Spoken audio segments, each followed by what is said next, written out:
अझी छपु नचुनिने वरिष्ठ अधिवक्ता कृष्णप्रसाद भण्डारी जिता थगु नुगखा पङ्क देता इनाबिया चंगा वरिष्ठ अधिवक्ता कृष्णप्रसाद भण्डारीज्यूलाई आफ्नो मन्तव्य राखिदिनको लागि विनम्र अनुरोध गर्दछु।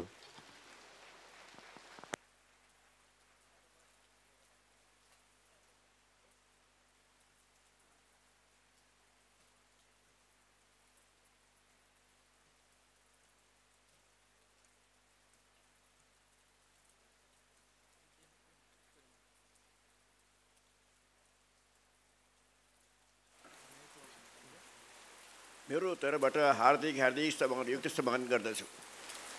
आज हामी अभिमन्यु बनाएका छौँ। अभिमन्यु दोरासाले रचेको चक्रव्यूहमा फँसेका छौँ अभिमन्यु जस्तो।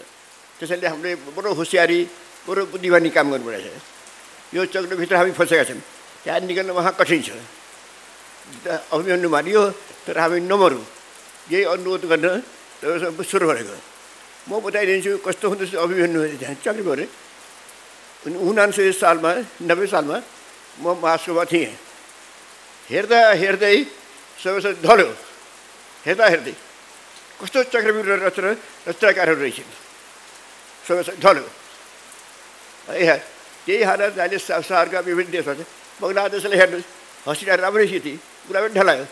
हामी भर्खर अगाडि बढी गर्दाखेरि के गरिदियो, वर्ल्ड ब्याङ्क बढी पैसा दियो। त्यो पैसा दिएर भ्रष्टाचार पैदा गरिदियो। उत्पन्न गरिदियो भ्रष्टाचारी। ती भ्रष्टाचारी उनके चेला बने। आज ती भ्रष्टाचारीहरूको कारणबाट देश लुटियो। अब नयाँ शक्ति आयो। त्यसैले मेरो अनुरोध के छ भने अहिले हामीले बोलेर हुँदैन, बरु होसियारी गर्नुपर्छ। मेरो एउटै अनुरोध छ कि अहिलेको महादुःख देश स्वाहा भइरहेको छ। गर्दा हाम्रो देश अति धनी छ। मोहनजी मैले संसार धेरै घुमेको छु, देखाएको छु। म संसारमा सबभन्दा धनिक नेपाललाई भन्छु, दोस्रो धनिक रुसलाई भन्दैछु म। तर आज हाम्रो देशले के गर्न सक्छ? तब हेरिहाल्नु होला। लग्नदेखि पूर्व चिरोई पश्चिम गङ्गादेखि उत्तर हराभरा बालु पानी बिजुली सबै दिन सक्छ। हामी आफूपछि सुखी होइन पनि हामी बिहारको त्यो भागलाई सुखी बनाउन सक्छौँ। यति धनी हामी छ। तर के गर्ने, हामीलाई यति चक्रव्यूहको घेरामा हाम्रा लल्लु खुवाइकन हामीलाई सुहा पारे। त्यसैले मेरो अनुरोध के छ भने अब हामी चक्रव्यूहलाई तोडौँ, तर पुरा होसियारी छ, आत्तिएर हुँदैन। हाम्रो चक्रव्यूह तोड्नै पर्छ। त्यसैले अहिले सबैलाई मेरो अनुरोध के छ, अहिले हाम्रो एक मात्र बाटो हो विकास। हामी हर मान्छे 14 काम 18 काम गरौँ, अर्को बाटो आउँछ छैन। जब हामी धनिक बन्दैनौँ, हामी सम्पन्न हुँदैनौँ, जब हामी गुलाम हुन्छौँ, हामी पन्जामा पर्छौँ, भ्रष्टाचार रोक्न सकिँदैन।